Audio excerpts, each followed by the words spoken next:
Bit of a grey old day today, Saturday morning. You may recognise this as the road that goes back behind the refinery in Geelong. I've just come back down from Melbourne, heading back down into Geelong, so I'm going to loiter around Geelong for a little while.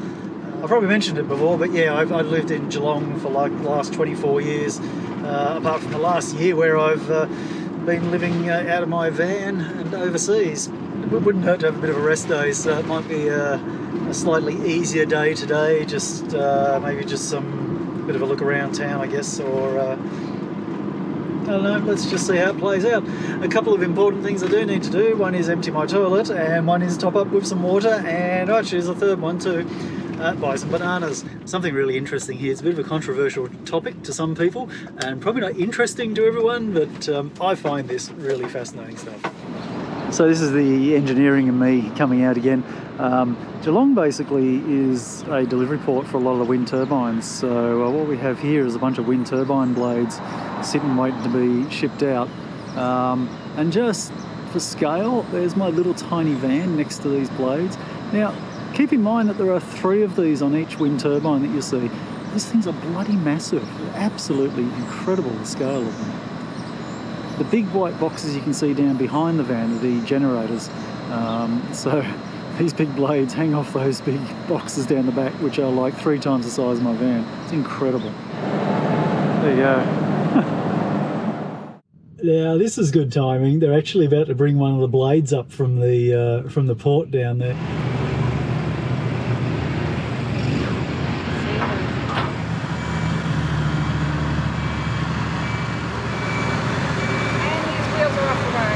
Beautiful.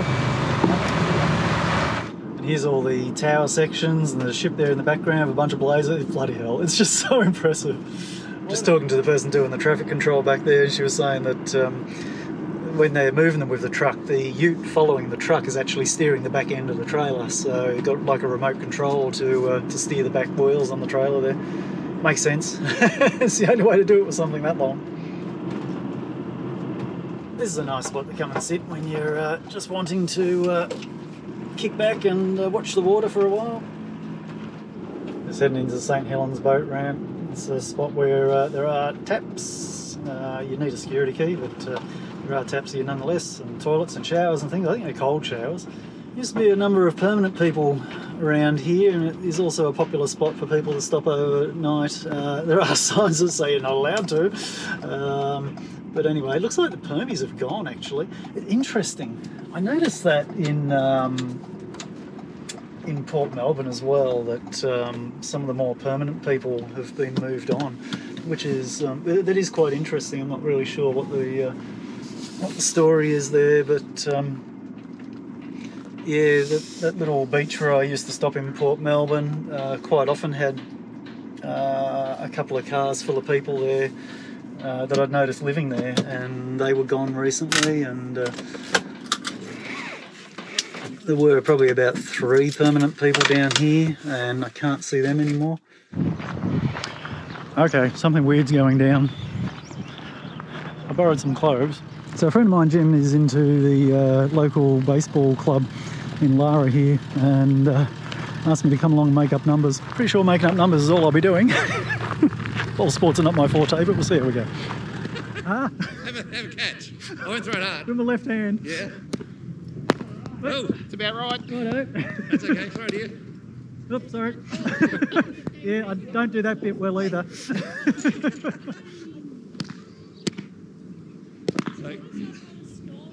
There you go. Beautiful. There you go. Perfect. All right. Second goes good. Practice. Good morning. Oh, this is good. Good start. Riley's on. Got a good record on this ground. Yep. And good. That was... Thank you. Slide earlier. You get a good shot of this brand new facility. I know, it is. Pretty cool, isn't it? It's very cool.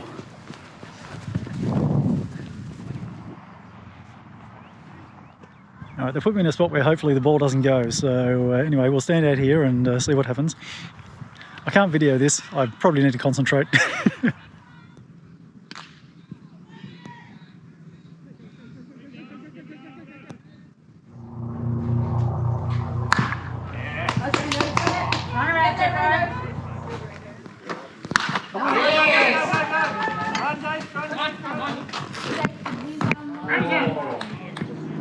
That was the second time I played baseball, and I won't be giving up my day job. Hang on, I don't have one. No, I'm not giving up that either. Do you need to know the score, really?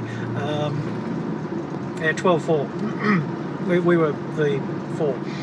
Anyway, so I'm in Lara, close to the You Yangs again, and I'm not going for a bike ride, but it is a bit sunnier today, so I might go and consider walking up to the top and checking out the view. Oh, it's busy again. I might struggle to get my parking spot. And there's people in my parking spot. No, I'll go between them.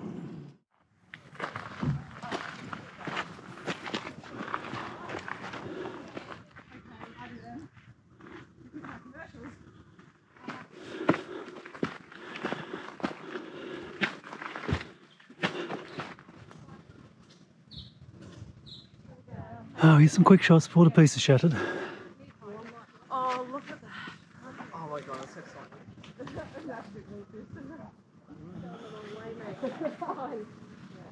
All that. Thank you. Yeah, whatever. Huh? You want that? Yeah, that. So if you watched my last video where I came out riding around the You Yangs, basically I went all the way around this mountain. So the trail I ride on sort of comes up this little valley in front of us here. Way over there in the distance there's a bunch of trails out in that section there, and then coming back here just on the other side of this little peak here, and down into the plantation down the bottom there, and you can see all the flat area down the bottom is where a lot of the other trails are. Yeah, I know. Three months of tears, mate. Not going anywhere. I want the whole lot. My philosophy on my channel is nothing but real sounds of nature and the environment around me.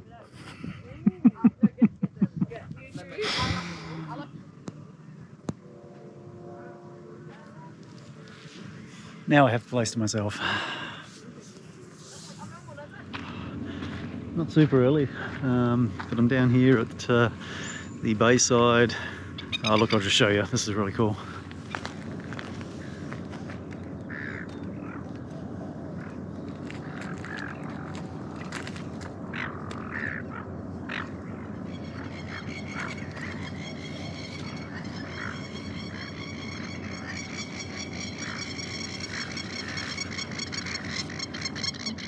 Not going to be long now before all the canola flowers are right out in full bloom. It's starting to get yellow tinges to everywhere. There's so much canola around Geelong, it's amazing. This big cloud forming above the refinery. So that's the oil refinery there. You can just see the stream of steam coming up and forming this massive cloud. I think there's a bit of fog around. You can see way over in Geelong there's quite a bit of fog over the city. Beautiful morning. This is one of my favourite spots. I love it here. I'm not saying that I sleep here because of course I would need a permit to do that in the Geelong area, and they would never give me a permit to sleep here, but I like to come here in the mornings. It's a beautiful spot. Just got a little bit of silliness going on, so I'm going to come down here and see what I can see. Okay, we've got some kind of car show on. This is Federal Mills, a bunch of old factories and things have been turned into fancy restaurants and stuff. That's an interesting one. V8 Mini mode. Nice. There's a nice little car. I feel like a Ford Focus. Fun car to drive, that one.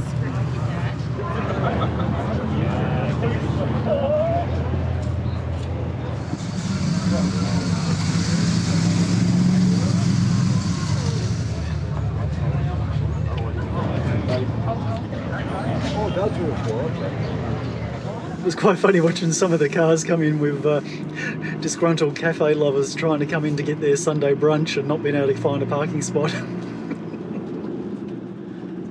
Just coming down into Geelong city centre. I'll go and sit down on Eastern Beach. It gets real busy down here on weekends, and you get here early enough, like sort of around 7 or 8 o'clock in the morning. Come and park down by the water here. It's quite a nice place to sit just for a few hours until the free parking runs out. Come down to a car park at the end of Geelong, down near the Botanic Gardens. There's a big car park here. It's got free parking all day, so it's a good place to loiter. Nice view as well, so It's only a short walk into the city if you feel like going down there and wandering around things.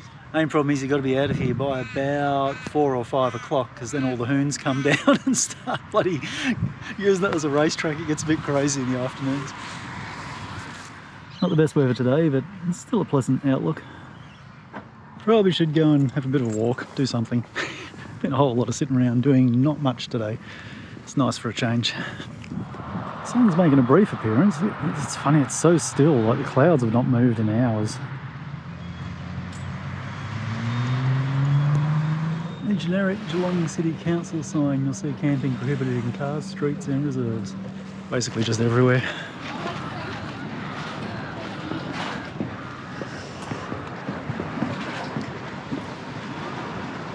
This gets packed in summer, absolutely jam-packed. Not a bad spot to swim though, actually. It is a little bit warm sometimes compared to the ocean.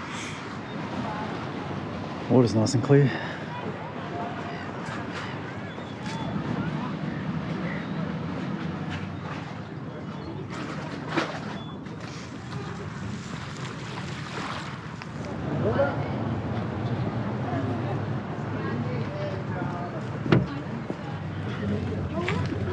There's a new addition that popped up a few years ago. Nice little breakwater for the harbour.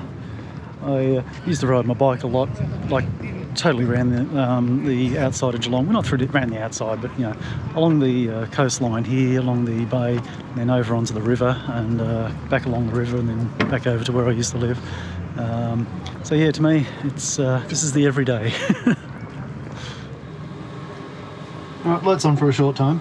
It's about 6:30, just cold night, down to about 9 degrees inside the van. And the windscreen is completely fogged up, so got a bit of a dry out exercise to do. So today I want to go for a bike ride. I've had an easy day yesterday, really just sat around Geelong waterfront pretty much for the whole day. So I'm going to head out to the You Yangs. I might just on the way just stop off in a couple of little spots along the way just to have a bit of a look and see what the view's like. Hoping there's a bit of fog lying down the valleys, because it's always nice to look at. So let's go and have a bit of a wander around and see what we can see. This is just a suburban park in the top of the Geelong suburb of Highton. That's probably got the best views of the city anywhere in the whole region.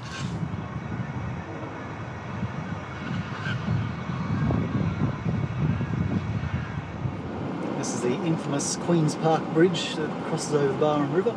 Pull my mirrors in for this one.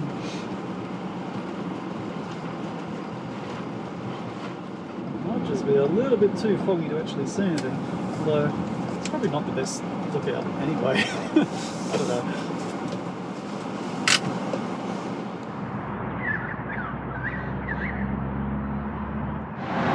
Alright, fog's lifting a little bit, so real quick look.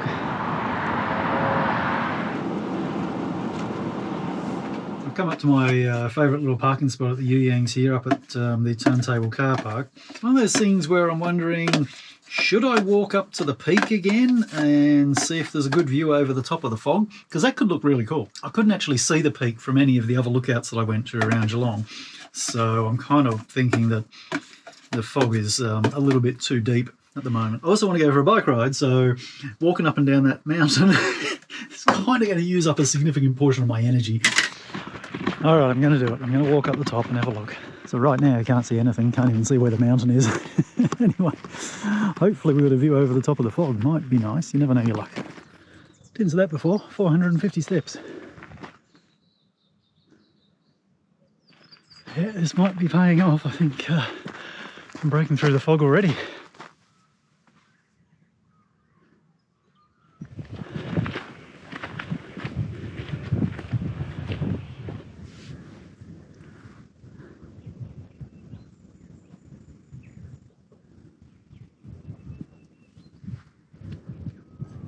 Well, it's a lot more pleasant up here when you don't have to share it with 3 rather loud young ladies.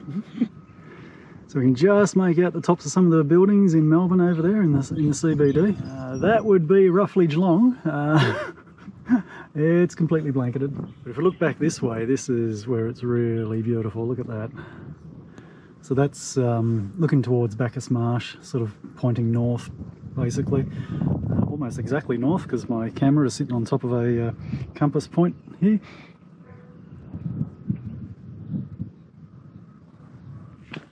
Very lucky to have so much time to myself. As I'm coming down, I've already passed 5 groups of people. There's more coming. The place will be packed soon.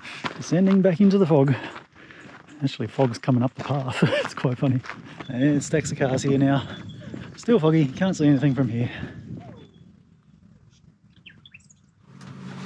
Look at the size of that. Oh my goodness. On quite a slope where I am now, and the trusty little silicon mat on top of the induction cooker there seems to be doing the job quite nicely. Works well, that does. Actually, I had that silicon mat idea suggested to me by a couple of people on the comments there. I think it was Katie, who lives on a yacht. So yes, she'd definitely have a need for it. And then Lynette also said she'd seen people use them as well. Works well, it's good. Doing a musselman curry, it says to stir fry the sauce first. Wow.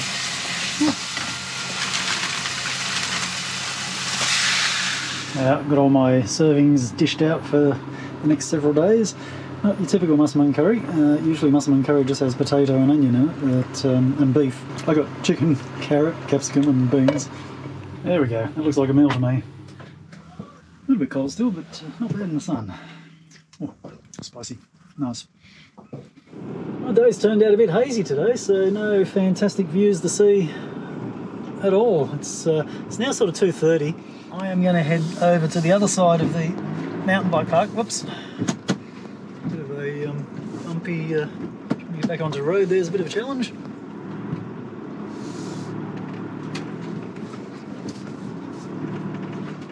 Alright, so I'm heading over to the other side of the You Yangs Park now to Drysdale Road, which is where all the downhill tracks are. And not that I'm planning on doing anything overly crazy, I just want to sort of run up and down my favourite track there and just get used to it again, since I haven't ridden there for quite some time. I know some people don't really like this bike riding stuff, so I'll just record the best one of my rides down here and say that's how I ride all the time.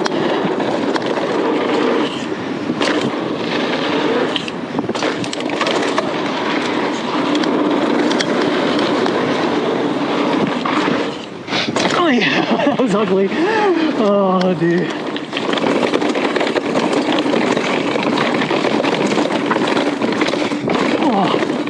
Oh. Okay, that was out of control. Jump. Big jump. Pedal. Hey, made it. A few more pedals. And made that one.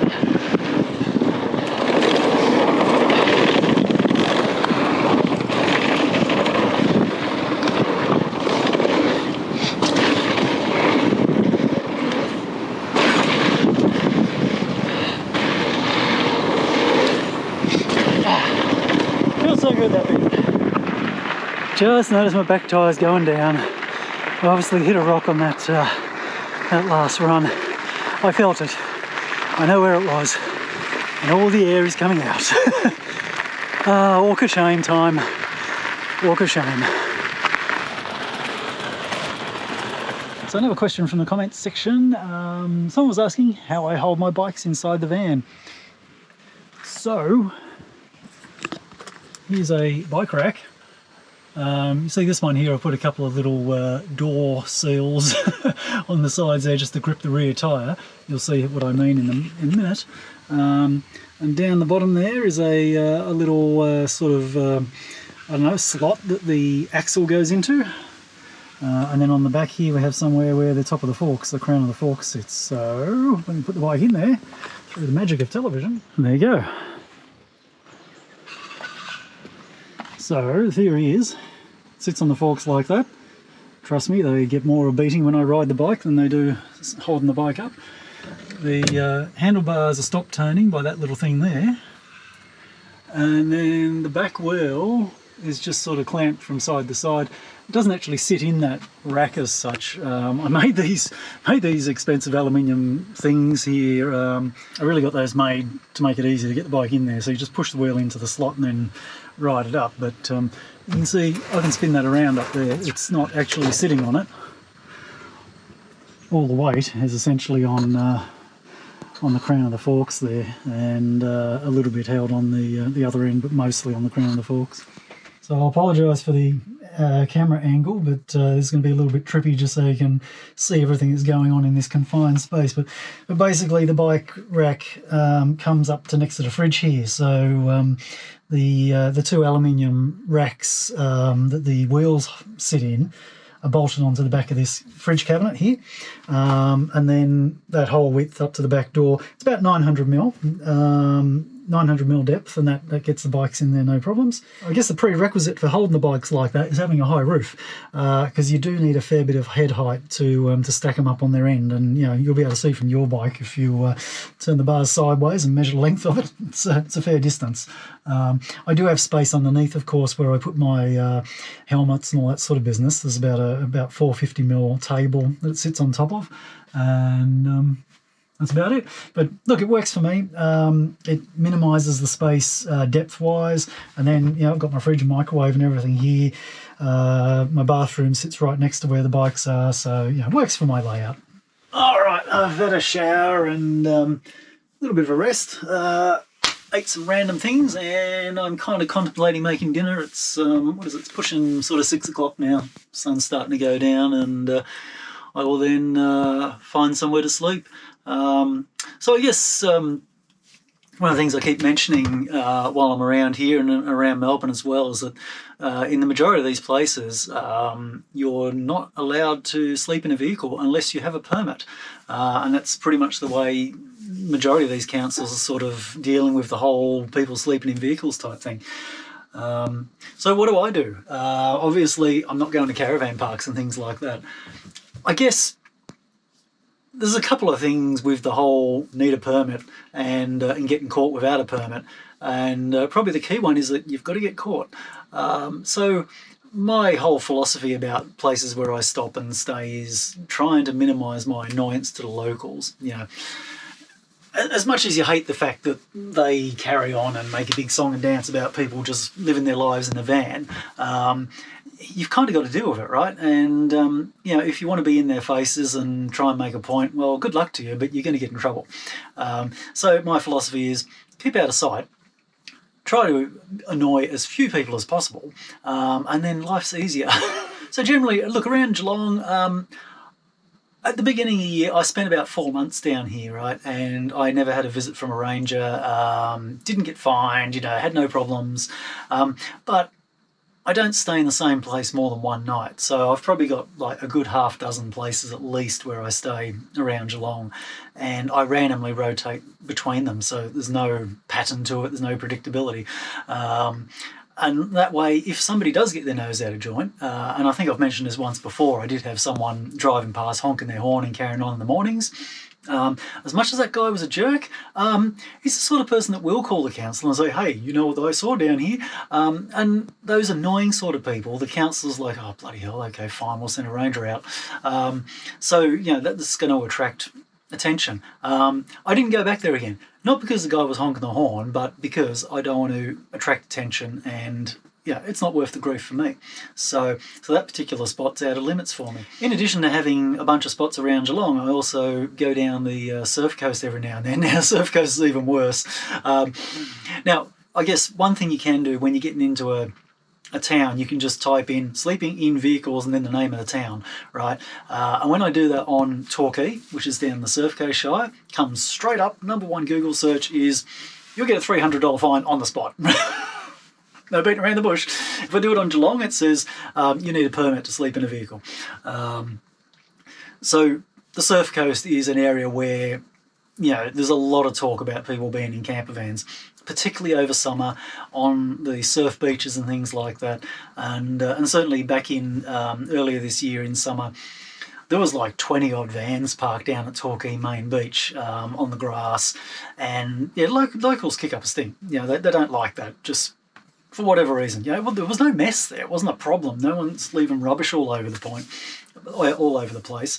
It's just that locals get their noses out of joint. And the other thing is too, even though there are all those vans there, I would go back there early in the morning and there were none, right? So no one was actually staying there. It's just that locals, in the times that they move around those areas, notice a big number of vans and then get onto the council and start complaining. I believe everybody was pretty much day using down there. But yeah, look, I stay in those areas as well, but I get out of the beach areas and I stay up in the back locks in places where I'm out of sight generally, and hopefully don't attract too much attention. Again, don't stay in one spot for any longer than one night.